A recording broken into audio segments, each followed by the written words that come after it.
Welcome back, everybody, to another episode of Hotel Charlie. This is Season 2, Episode 4 of your favorite new show. We're only 4 episodes in, and it's already so many people's favorite show. This song, of course, in terms of copyright, we have to talk about the song, and I could pass it off as commentary. This is Heartbeats by The Knife from their album Deep Cuts from 2003. Let's turn that down, and you guys can go out on your own and find that song yourself. It's a very fun one. It's a fun song to party to. Believe me, I like to party. What have you guys been up to? Let me know in the comments down below what I've missed in the last week. There's a lot of things going on in the world, going on in my life in the past week. That last episode I left you saying, oh, I've got a lot prepared. Well, I put that all to the wayside because so much stuff popped up this week that I just have to talk about it. For instance, I'm famous now. Yes, I'm famous. Thank you, everybody who was there to help me along the way. I posted a video of this show that you all have sat down to watch and enjoy for the last almost year now. Let's just say 6 months. You've all been sitting down for the last 6 months watching how this show's evolved. I've been posting clips onto TikTok and YouTube and Instagram. And finally, on TikTok, one took off. It's got over 600,000 views. Almost. It doesn't have over that. It has over 590,000 views. Where's the ooh sound? Well, I'll find that later. It's there somewhere, though, isn't it? Exciting. I need to change that to the color coordinates on my iPad here so I can get the sounds right. But yes, I posted a clip onto TikTok talking about how I think actors are losers, which I do think is very true. And a lot of people liked it, apparently. Apparently people like me when I call things gay. Or not even me, just somebody in general, and that person happened to be me this time. So welcome, everyone. Obviously, last week, there was an episode out that you may have watched if you came over from the TikTok, but here's the first one I'm recording since that happened. So I'm very excited that I'm famous now. I can't even go to Walmart or Walgreens without being recognized. It's embarrassing. But luckily, I made a lot of money off that TikTok. I'm actually rich again. As if I couldn't get richer, I got rich again, which is perfect timing because for a while there, I was worried I was going to lose all my money to the Tuah coin. We'll get into that later. Haley Welch and her pump and dump cryptocurrency scheme and why I think the bag chasing trend is stupid and idiotic. We also will talk about the CEO murderer, Mr. Luigi Mangione, or whatever his name is, Ratatouille. I like to call him Ratatouille. We call him Ratatouille because he's got a rat's nest up on his eyebrow. Well, yeah, what can I talk about? I guess that's pretty much it. I guess we'll just get right into the show. Yeah, the Tuah girl stole a bunch of money from all her fans. I think she made almost $300 billion. Let's pull it up here. Let's use this TV. Well, we got it here. What else do we have it here for? I found an article that sums up everything I already thought, but in writing. So let's just read it. The play-by-play of the story is interesting only in predictability. Hawk launched on December 4th with a detailed breakdown of how Welch and her associates would use the money. Once trading started, value peaked around $490 million, but within hours, the token's value crashed as over 91% of tokens were sold by insider wallets and bot snipers. Welch and her team have denied any wrongdoing, blah, blah, blah. She made a pretty penny off this whole scam. And I'm not out for blood. I'm not out for vengeance. I don't really care. But I will say this. I'm all for someone taking their 15 minutes of fame and making something of it. For instance, that, what's his name? The Oliver Tree guy or Oliver Anthony. He made that country Blumpkin song out in the woods with his guitar. And he's like, the good old boys. Never doing no wrong, with all the reverb on it. Oh yeah, I play my guitar and talk about how I'm screwed over by the man. Anyway, he got famous on that song and was offered like $1 million record deal and turned it down. It's kind of like, hey, dude, just take the money. Obviously, there's 1 million people just like you, Oliver Anthony, and you got lucky enough to get noticed. You went on Joe Rogan and you turned down the record deal. And now he gave up music, which kind of makes me question, were you any good at all? I mean, if you're so great at making these songs, where are all your other songs? When you're given a record deal, how come you can't just sit down and make more songs? Oh, you don't know what you're doing. Same with this Tuah girl, Haley Welch. She gets famous on TikTok or Instagram or every social media for saying she's going to be good at giving blowjobs. And then she, on the other hand, actually took advantage of having that 15 minutes of fame and got an agent and got a manager and went on podcasts and started her own podcast, is making a lot of money. But it's like, hey, that's great. Okay, you got your foot in the door and now you can kind of just coast. You don't need to go out of your way to start a fake meme coin and then scam a bunch of people out of hundreds of $1,000,000. Who knows how much she went home with? I think that's stupid. I'm not I'm not upset about a girl starting a podcast when she has a built-in following and then making ad money off of it. But like, all right, now you're scamming all your friends, or not scamming a few people and making $90 million or whatever it just was. I'll just assume it's 90 million. You're not allowed to come at me, by the way, for making these. These are opinions. I'm not saying that these are facts. These are my opinions. But that's all. Let's lighten the mood here. Whoa. Let's lighten the mood here for a minute. I wanted to show you this guy. Speaking of memes, where is my cursor, for crying out loud? Do you guys know this guy? The chill guy? You guys see him all over Barstool posts and stuff like that? This is a real Barstool kind of meme. Oh, whoa, you're not supposed to see this. Cover that up. Well, I wanted to show you this. I am the chill guy, Mr. Barstool, Mr. Dave Portnoy. If you'd like to come on the show and talk to me about how I started this meme, I will gladly sit down and talk. And many of you are thinking, Harrison, you started this meme? That doesn't seem very much like you. You were just talking smack about it only a moment ago. Well, yes, but I feel I have to say that this photo was inspired by an old picture of me that I have right here. Tell me, this is a young photo of me as a young boy. Tell me that's not the chill meme. I'm standing up. I got my hands in my pockets. I'm not smiling, but I'm got my shoes on. I'm wearing those shoes. Tell me that's not me. Now, I don't want to talk all this shit against Haley Welch and say that she's an idiot for taking advantage of a stupid meme. But can I get a little credit here? Is that not a picture of me? All right, everybody, can I get my, raisin in the sun or whatever it is? Anyway, that's basically it for the intro, everybody. I am the chill guy and I hate memes. Here's something that happened that I cannot not talk about. All right, are you all excited for it? I shoot the bastard. That's my policy. Dirty Harry. You guys obviously know this guy. I really have a hard time finding my cursor. You guys don't understand how hard it is to do this show without a producer. You guys know this? Does this picture mean anything to you? That's right. That is the CEO shooter. That's what the headlines are calling him. He has been found. He shot Brian, I don't remember his last name, but I think it's a sign of respect to know his first name. He shot Brian, the CEO of United Healthcare, which apparently you can just have different companies name the same thing. Like United Airlines is already a thing. Now you have United Healthcare. That's like having Google Healthcare and being like, no affiliation. Not that I think that was justified in his murder. I'm just bringing it up. I mean, that's my problem with the guy.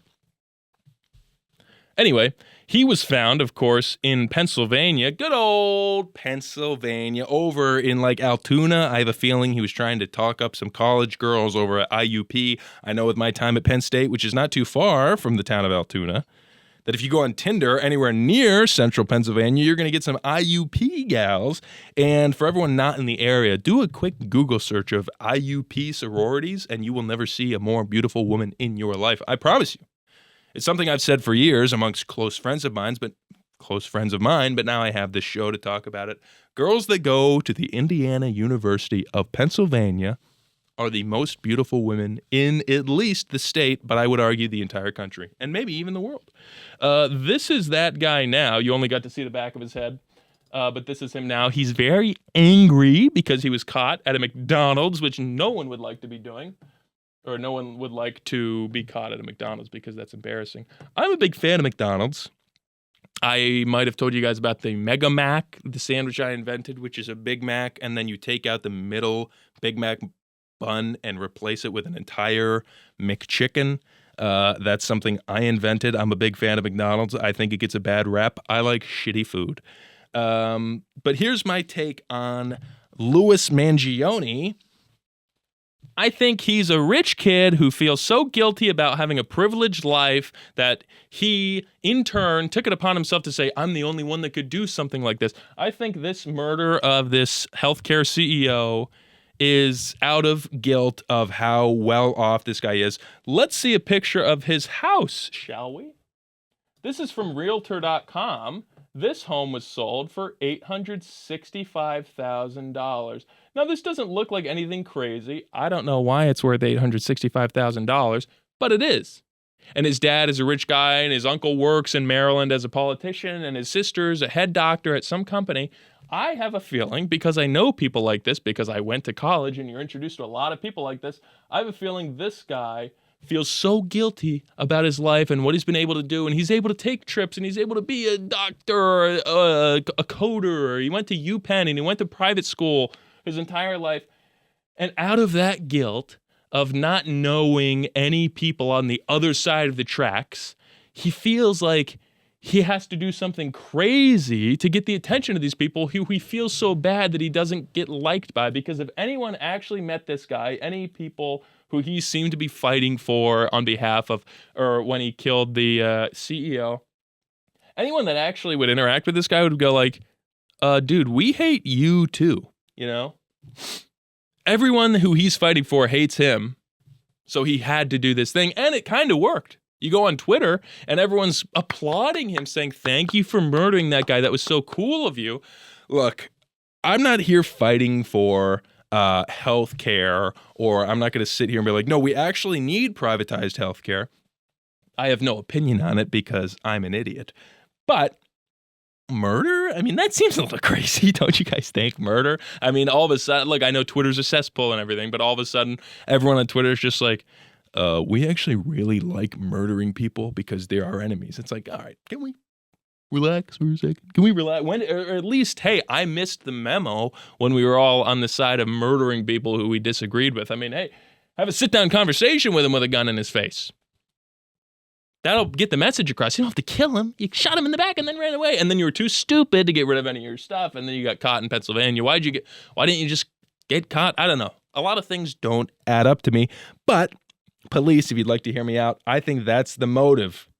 I think he feels guilty about having such a good life. And it comes from that because you know people like this, don't you? No murderers, but you're aware of the rich kids and the white kids who never had any black friends who go out of their way to be like, hey, Black Lives Matter, and if you don't post the black square, we hate you. It's like, hey, yeah, Black Lives Matter, but you don't know any black people. Like, this seems odd for you to come out of the woodwork and all of a sudden be this passionate social justice warrior as if you've ever even talked to any minorities, or at least the minorities that you're talking about, like George Floyd or whoever it may be. You're like, no, I met a black guy at my private school. It's like, right, but that's not the people we're talking about. That's not the people getting shot by police, right? Are you with me? Is this crazy to talk about? That's my feeling.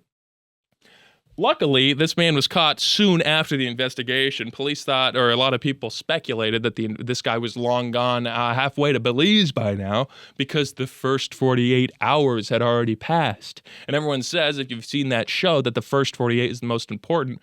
In my opinion, the last 48 is the most important. That's when we caught the guy, was the last 48 hours. What's the first 48 have to do with anything?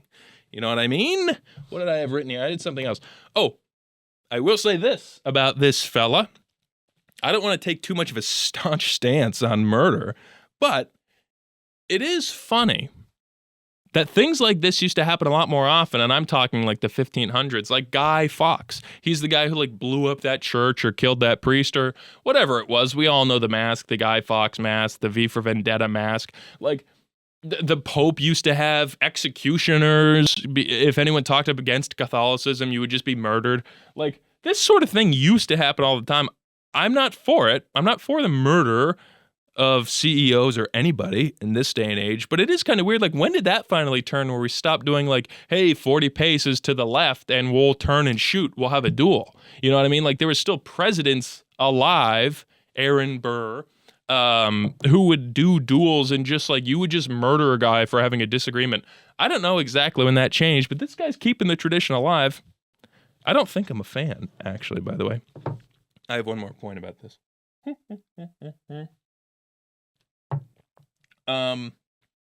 This goes back to the TikTok I saw, and goes back to this. A lot of people are, or not the TikTok I saw, the TikTok I made, but forget about that. It's funny also, like, how everyone wants to make this political, because like the people on the left hate big corporations. They hate that we don't have universal health care. So they take this guy as a hero. But then the people on the right are like, well, no, this guy likes, or is pro-Christianity, pro-men, and like tweeted about Tucker Carlson, or like in defense of him or something, blah, blah, blah. It's just funny how politicized everything like this gets, where people are trying to push him off like, no, he's a lefty. It's like, no, he's a righty. He's with us. No, he's with us. And it's like this weird fight of like, hey, can't this guy just be crazy? Isn't this guy just allowed to be crazy and no one wants anything to do with him? But it brings me to my point here. A word, incel, standing for involuntarily celibate, a guy who lives in his mother's basement, plays video games, who couldn't get pussy if he tried his hardest. And that's an insult to these people. But it's funny how a word like insult, or a word like incel, is an insult for both sides. Like social justice warrior is something that Republicans say against liberals, right? I don't know what liberals say against Republicans, but Republicans call liberals incels, and liberals call Republicans incels, and both of them think they're right.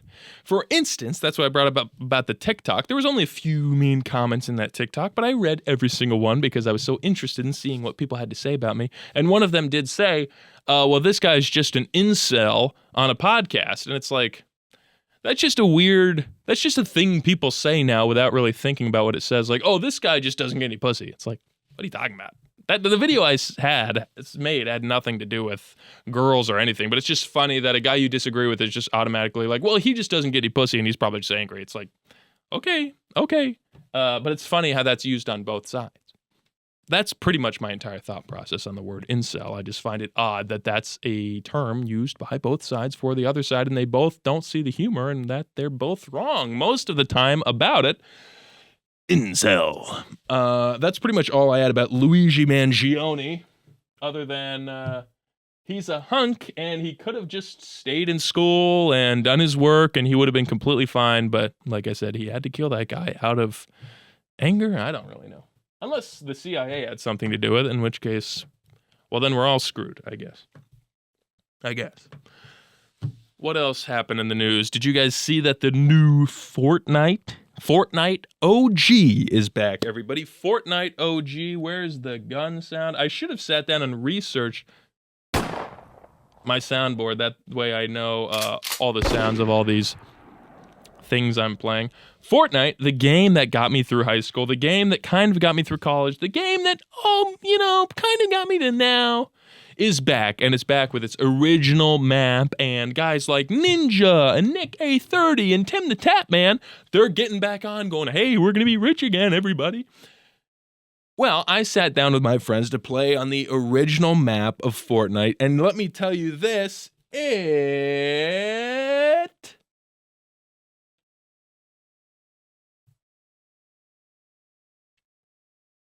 sucked.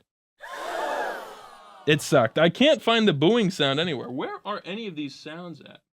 Give me 2 seconds here while I figure this out. It sucked. Sorry about that. That's very embarrassing. I can't read the soundboard. Maybe I'm drunk. I didn't even have anything to drink these last couple of days. But maybe it's still with me lingering in my system. The new Fortnite sucked. It was There was no matchmaking settings or anything, and you just got thrown in with all the sweats, and all these people who, like me, came out of a long hibernation of not playing this game, said, hey, you know what? They're bringing back the original map. I'll give it a shot. You forgot about all the people that have been playing it in the last 10 years consecutively that have gotten very, very good at this game. So you join in a game with your old friends and you crack open a beer and you say, I would like to play Fortnite with my friends like it's high school again. And you, where are we dropping, boys? Let's get on the battle bus. Let's slingshot ourselves down to Dusty Depot. We're going to have some fun. And immediately, sniped. You're immediately killed. You get into another game. Hey, that was just a fluke. You get into another game and you drop on Anarchy Acres and you think it's going to be a lot of fun. And then all of a sudden you're murdered. You're pickaxed to death. And suddenly the fun is gone. I would like to know, Fortnite, why you didn't make this game enjoyable with all your resources on matchmaking and pretty much matchmaking and making games fun. You knew what you were doing back in 2017, but all of a sudden I get on now and the game is horrible. The game sucks and I hate it and I won't be playing it again. Was this a part of your master plan? The only thing I can think is that your servers couldn't handle people liking the game. Like the first Fortnite OG dropped 2 days ago from this recording and immediately 2 million people are on the servers. Is that more than you can handle? Did you purposely make people hate the game on day one? That way they wouldn't come back and you wouldn't have to spend all the server money or however much that costs to keep the servers running. Is that what happened?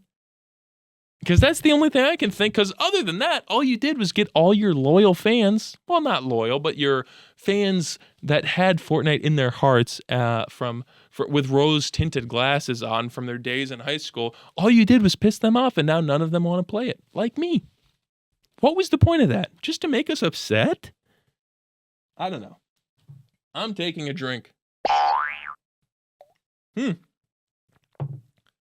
I have another idea I'd like to bring to you guys' attention. With my new fame and the new audience on the Harrison Brinker Show, I will be doing some interviews. And I'm not talking about interviews like a podcast interview on a show. I'm talking about positions at the company here at Jump On 3 because I need a new sidekick for the show. A new sidekick would be great. You don't have to have any experience ever being in front of a camera, behind a camera, in front of a microphone, even talking, really. But I do have a few candidates in mind, a few specifications. For instance, I would like an Asian sidekick. And I'm not talking about the karate move. I'm talking about like an Asian, like a severely Asian man across from me at this table. We'll get a second camera. Don't worry about that. I'd like a severely Asian man across from me so every time I make a joke, he can chime in with something Chinese. I think that would be very fun. I think that would be a funny thing to add on the show. Like, and you might be thinking, Harrison, why would that be funny? It's like, leave it to me. I swear to you, it would be funny. Imagine this. Like I said, a severely Asian guy. I'm not just saying like, it would be racist for me to get an Asian American who's like fourth generation American and then had him sit across from me and be like, haha, isn't it funny this guy's Asian? I'm talking about like a guy who just got here yesterday.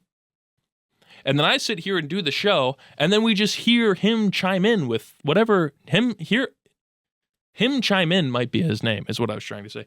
We'd hear him chime in with stuff that goes on in his life that bothers him or things that he sees in the news that confuse him. I think that would be a perfect, I don't want to say it, yin and yang on the show with, I'll talk about my life, he talks about his. Wouldn't that be funny? Something to think about. But while you're thinking about it, let me show you this because this was something that happened to me in college. I went to Penn State, and I was in a student film club, and we had to make promos for a film festival coming up. This is like 2 years ago. We were hosting a film festival, and they got a few of us together to sit down and write the promo, and we were going to write it and film it and produce it as a trailer. Well, I sat down as one of the writers, and unfortunately, Well, I'll say that I sat down as one of the writers. We wrote a great script. I thought it was very funny. It compiled a bunch of different movie genres, the same amount of movie genres that were going to be in the actual festival. And when it came time to film, I was unavailable. I think it was my mother's birthday or something, and I went home to celebrate my mother's birthday, and I couldn't film. But I was supposed to be in the trailer. I was supposed to be the character coming in and saying, hey, guys, here's what we're doing real quick. It was going to be like a Matrix spoof or something like that. I'll show it to you in a moment, don't worry. But unfortunately, like I said, I wasn't able to be in the project, so they had to hire a replacement, and the only person available, this is why I'm bringing this up, was an Asian international student. So an Asian man from Asia who flew over here to go to school. He took my part. And I kind of forgot about this video until the other day. I was reminded of it. And I rewatched it and remembered that the Asian guy in this sketch was just doing me. I wrote all the jokes in there knowing that the character was going to be played by myself. So I was like, here, I'll just put this in there and then I'll do it the way I'm doing it. But obviously I wasn't there to do it the way I do it. This man was. Let me look up his name real quick. Let me see if they're in the credits.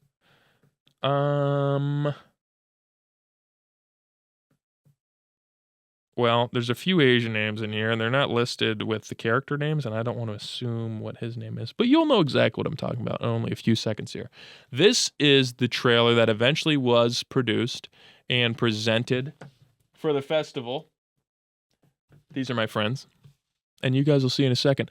I guess what I'm trying to say to you is the funny thing about this trailer to me is that there's an Asian guy in it, and that he's doing me. But he and I don't know each other.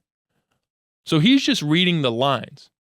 But it's funny to me with this dramatical irony or whatever it's called, dramatic irony, knowing that he's doing me. I don't think any of these other people or anyone watching this video knows who I am.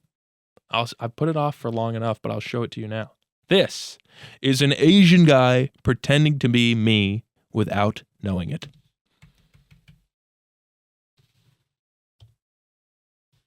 Hang on. Hang on a minute. Hang on. Holy moly. Why is this not playing? Oh. Sorry. This is an Asian guy pretending to be me without knowing it. Blah. Guys, look what I got! The Blue Mungie. What the heck is that? Well, it's a game that inspired by the Jumanji and the Blue and White Film Festival. It's an Asian cursed game that I haven't seen in person since 2019. Okay. Listen, partner, you gotta play this game and you gotta like it. That's me! Let's watch.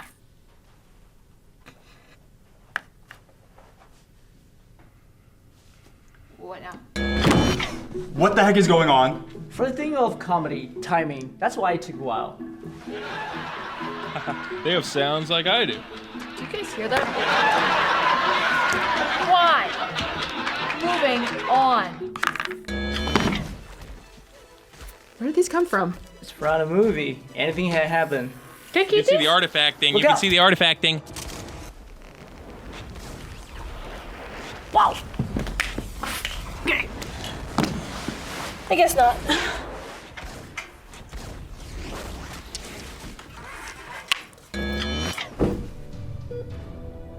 Is there anything we can do? Well, there's only one thing. I'm not kissing him. Okay. Well, I guess I'm only doing this because he's my best friend. I never met this guy in my life. What are you doing? Nothing, That would've been bro. me. Welcome back. We miss you. We wrote a song about you. Want to hear it? No. It's your turn. Thanks. So, how's it feel to be dead? Tell us your experience. Well, there was this sharp pain before this numbing moment. I saw my life flash before my eyes as everything went Aaron? black. You guys know how I like to get angry. Watch this guy try to do it. The boom. It's in the shot. What is wrong with you? How many times should I tell you? Just hold the freaking stick. Calm down. Get over there. Calm down, sir. This is Go over there now. Roll the dice. Roll the dice. Roll the dice.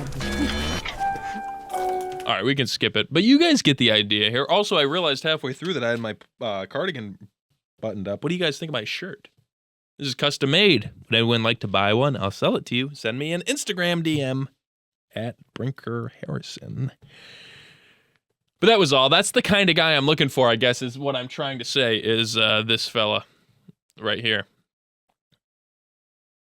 Got to figure out how my thumb works. But I did think that was funny. And it's also funny. I mean, I don't want to say this. I know I shouldn't say this, but I have a feeling that there weren't originally supposed to be captions on the video, but then no one could understand what that guy was saying. So then they just had to put captions for everybody. So it didn't seem weird that the only person who got a caption was that guy because he had such a thick accent, which is fine. But it's just funny of like figuring out how these people think of like, wait, should we put captions? I mean, it would look weird if we only put it for the Asian guy, but he's the only one you can't understand.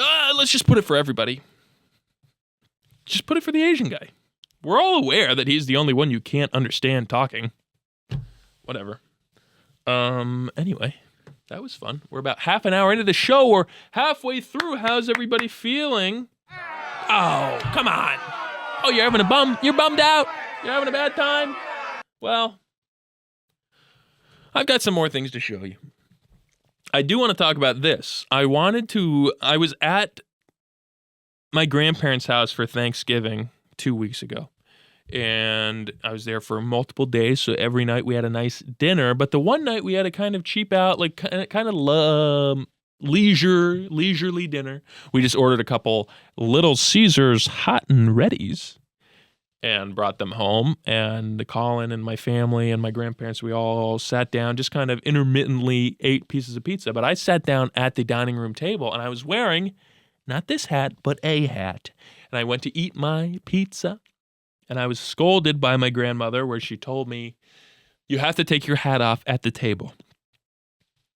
Normally, I'm all for tradition, but for some reason, that just set me off in my mind. Don't worry, in reality, I took off my hat and just ate my pizza. I'm not married to my hat. I don't really care, but it did inspire me to think about, where do these traditions come from? Everybody knows not to wear your hat. Emily, let me get rid of this video, by the way. What the hell am I doing? Everybody knows not to wear your hat at the kitchen table or at the dining room table when you're having a nice dinner, especially with your grandparents. They're old-fashioned, huh? But nobody tells you why. It's like those weird 50s laws. Like in New York, you can't have an ice cream cone in your back pocket. It's illegal. Still illegal to this day. Nobody knows why, but the real answer is because horse thieves back in the saloon days used to put an ice cream cone in their back pocket and then have the horse follow them home. They would steal a man's horse, intriguing it, baiting it with an ice cream cone. And then the police would come up and say, hey, you're stealing that man's horse, sir. And you'd go, no. I've just got an ice cream cone in my back pocket. So they made a law saying you can't do that anymore. It's stuff like that. Is that what the hat thing comes from? Because I asked my parents, I said, well, where does that come from that you can't wear your hat at the table? And all I was said by my parents, who don't talk to me much, just said respect. It's from respect. I'm like, right, I'm aware that it's disrespectful to wear your hat, but like, where did that start? And I didn't get a straight answer. The only thing I Googled it, and the only answer I did get was like back in the day, knights would take off their masks, their helmets, before they would sit down to eat out of like respect for one another. Okay, fine. That's fine. That's still kind of stupid. What's the respect come from? I understand if you have to take it off to eat. Knights have stupid masks on. You can't eat. It's like a muzzle. But at least that's some sort of an answer, that's where it started from. And then men back in the cowboy days had huge hats. So it's like, okay, dude, take your hat off. You look like a jackass. Okay, I get that. But now this hat doesn't take up any space. You know what I mean? This is literally the same carbon footprint as my head. It's not blocking anyone's view. It's not disrespectful. It's not in the way of my mouth. It's just as if I had this cardigan on at dinner. I understand if this shirt was not nice for Thanksgiving dinner with my grandmother, but don't worry, I didn't wear this. But I was only told, oh, it's out of respect. And I would like to know where these things come from, and I'd like to point out that they're stupid. Like I said, I'm all for tradition. Most of my life, like up until now, aspects of my life, I'm very traditional. I like to just be respectful. Family is very important to me. I like to follow the social mores. I don't talk on my phone on speakerphone in public. I don't take more than one piece of gum if someone offers me gum. But I also don't like to blindly trust people for no reason when it's just like, hey, don't wear your hat.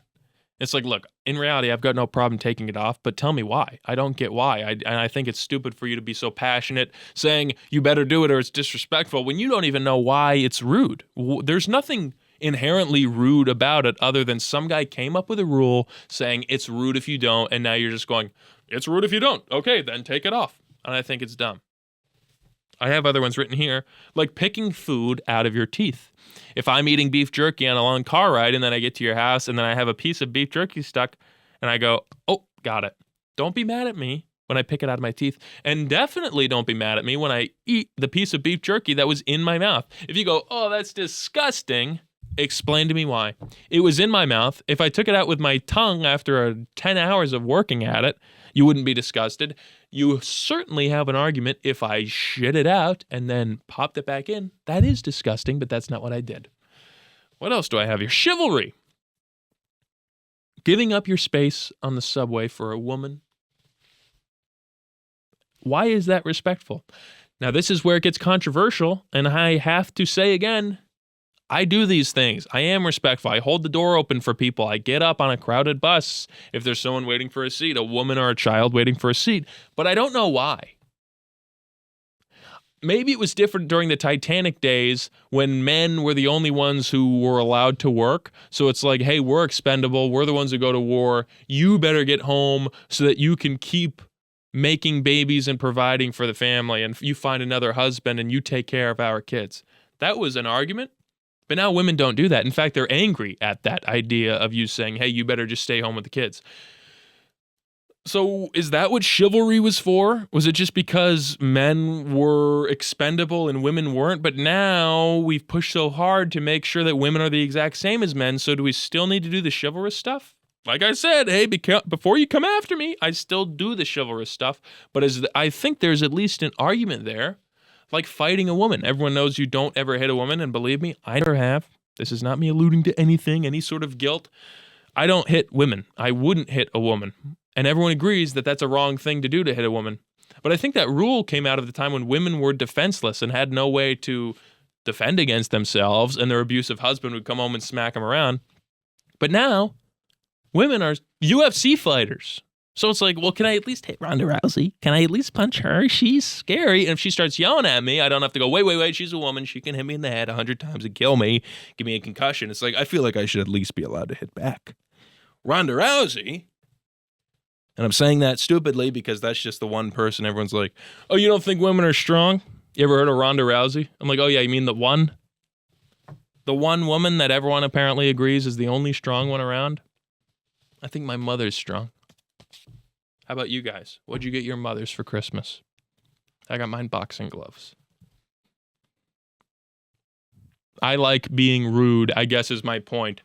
And I don't go out of my way to do it, but I don't mind saying that the rude things that you think are rude are stupid. Like, hey, don't scratch your lottery tickets on another guy's luxury couch. It's like, well then, they should make the lottery ticket stuff out of something else. I'm just kidding about that. But no, wearing your hat at the table should not be seen as rude. I know not to do it, but I'm just playing along with you. I actually think it's very stupid to not be allowed to wear a hat inside. As you've seen, I've worn a hat every episode of this show. I don't even really like hats that much. In fact, this only came out of because I got a haircut, or I cut my own hair, and I'm waiting for it to kind of grow in a little thicker, so I just have a hat on before anybody sees it. I'll show it to you right now. I'm not ashamed of it.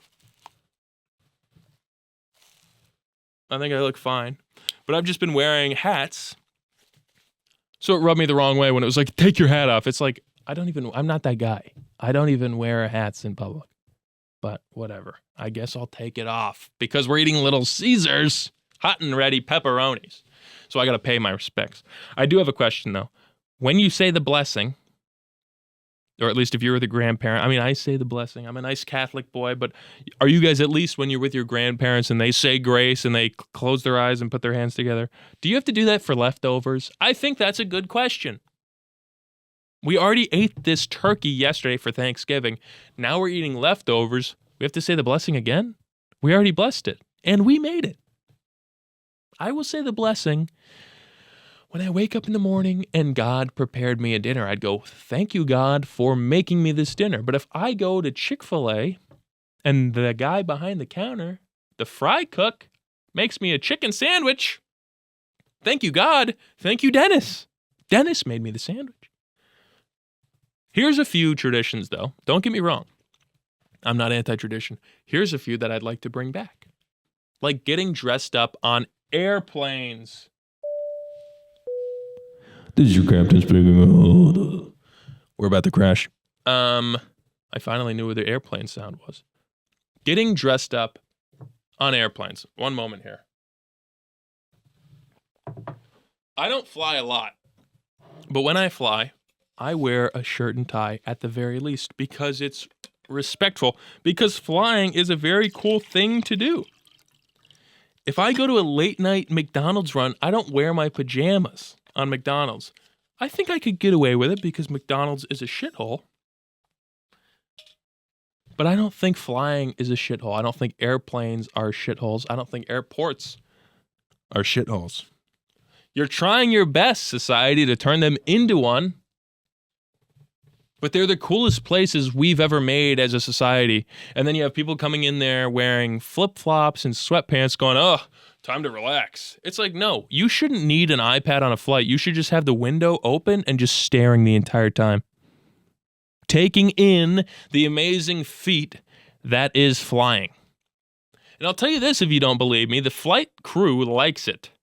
Because the last time I flew, the last times I've flown, I sit in a suit in a chair, and when the people come by saying, what would you like to drink? The people next to me who are dressed like shit, when they ask for a ginger ale, they just get half a can, poured into a plastic cup, and set on their table. When I say I'd like a Dr. Pepper, you know what they do?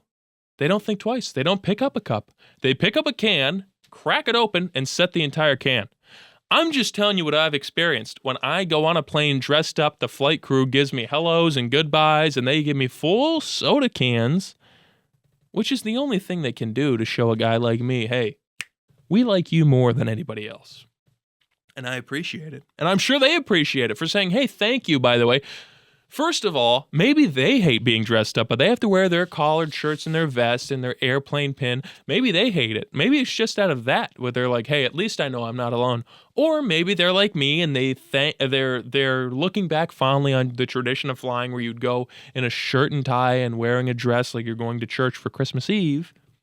And they see people like me dressed up and go, oh, wait, society's not over. As much as my other shifts on these flights have been shitty, seeing people just combing their hair and taking their shoes and socks off.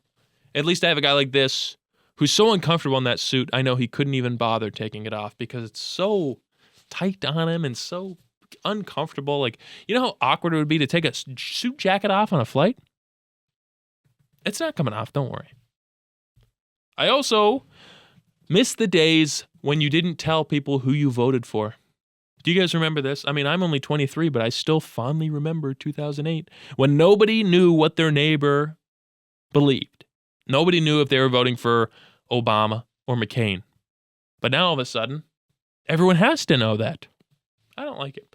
It's also easier to tell now. I mean, no one comes straight out, obviously, and says, hey, who are you voting for? It better be Trump. It better be Kamala. Nobody says that.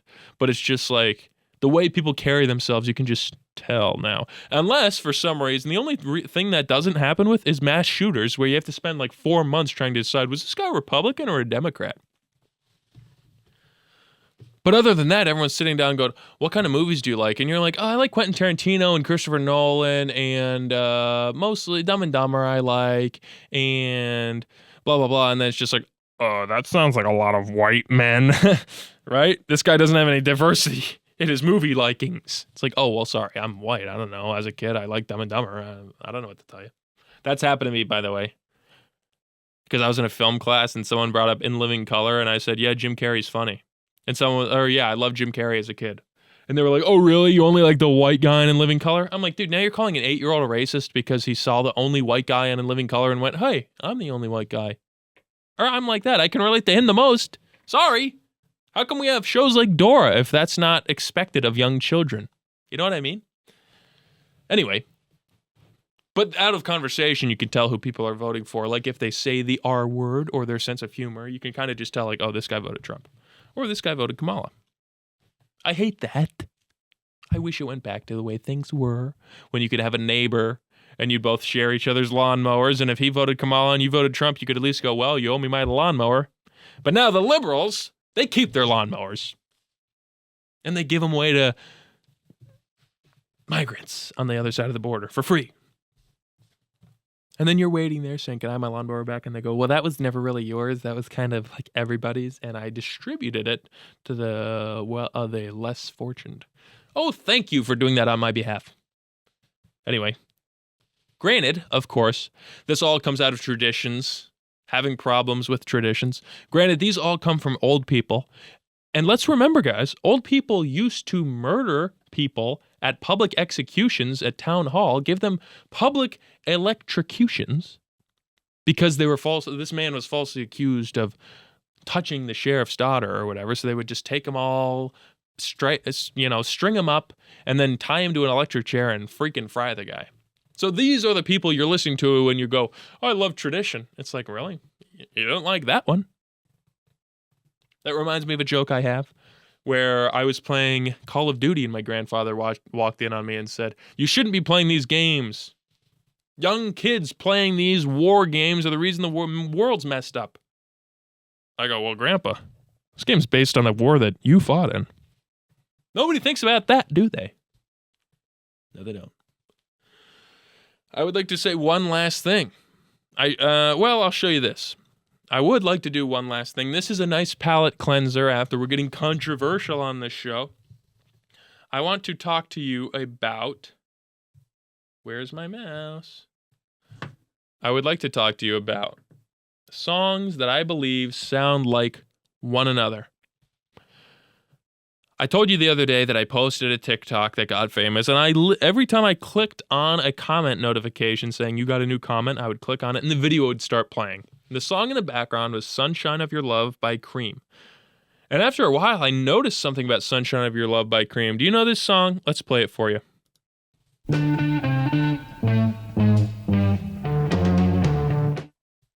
Just the intro, that's all you need to hear. Does that song remind you of anything? Let me start it over again.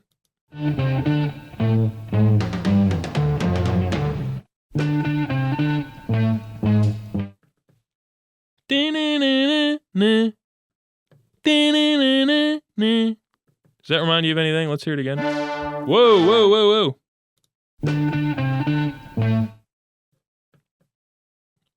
You know what that reminds me of? You guys ever heard this song? This is Sunshine of Your Love. Ding, ding, ding, ding, ding, ding, ding, ding, ding, ding. Ding, ding, ding, ding, ding, ding, ding, ding, ding, ding. I can't sit and play all these songs on Spotify. That was Funky Town by Lips Inc. By the way, that is in my top 3 most perfect songs of all time.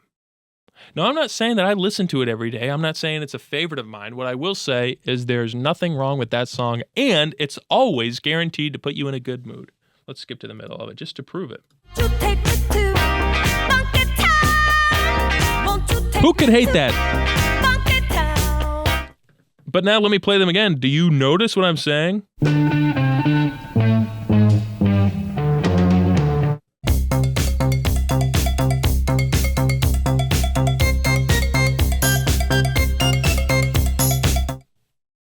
Yeah, anybody? I have another one for you. Don't worry, this one might be a little more obvious. Do you guys know Death Grips? Do you know the song I've Seen Footage? Death Grips are a scary band, I think. I only know this one song by them. And I only noticed the similarity between these two songs that I'll show you because they played together on a Spotify shuffle back to back. And it was only after I heard them right next to each other that I realized these are the exact same intro. So this one was thanks to Spotify for giving me a good shuffle, but I'll show it to you. This is I've Seen Footage by Death Grips.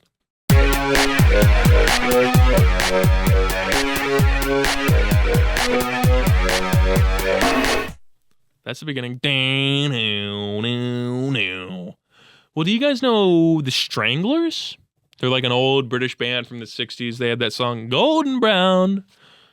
Golden brown, texture like sun, lays me down with my munchie runs throughout the night. No need to fight, never frown with golden brown. About heroin. Let's hear I've Seen footage again, just from the beginning after, so you can hear how it goes.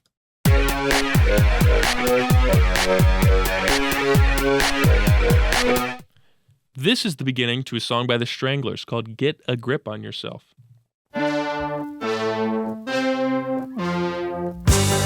I'll play them back and forth.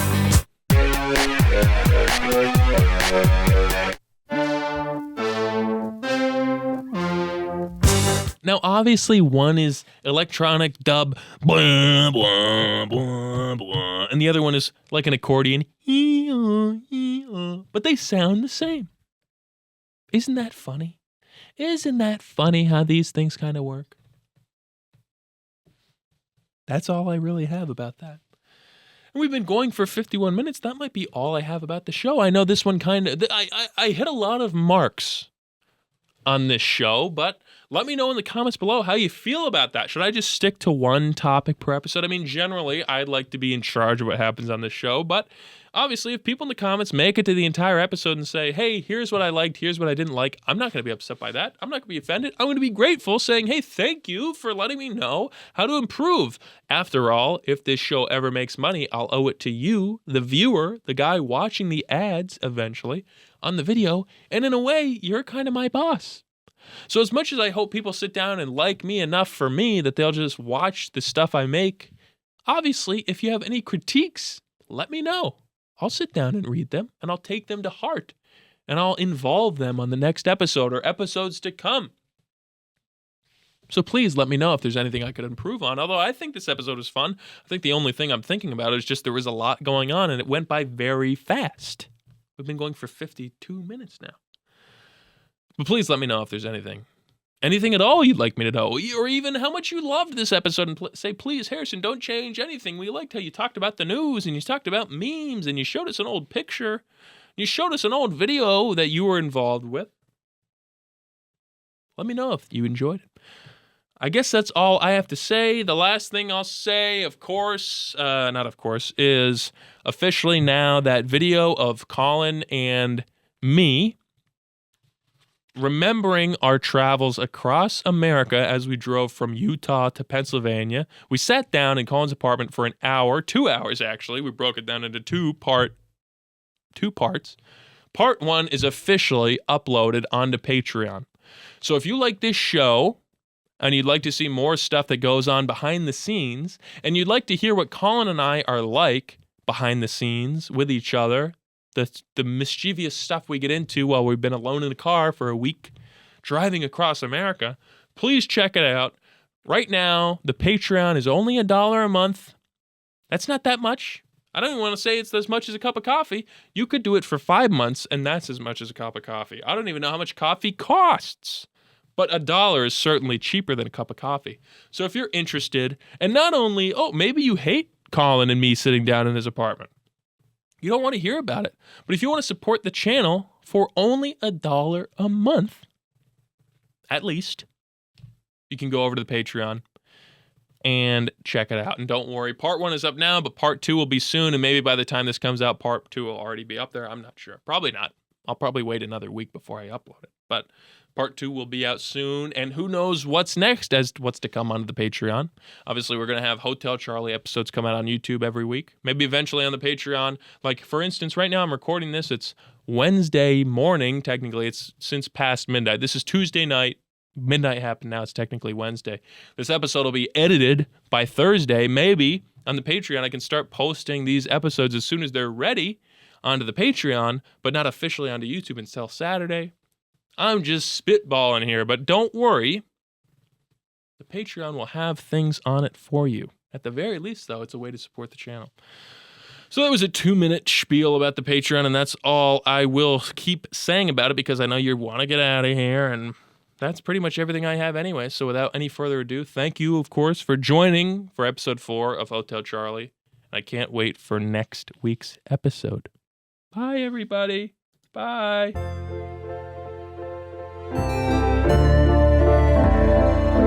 Bye. I am so thirsty. I'm so hungry. I haven't eaten anything today. I was kind of sick. I didn't mention that on the channel, but all I ate today was bone broth.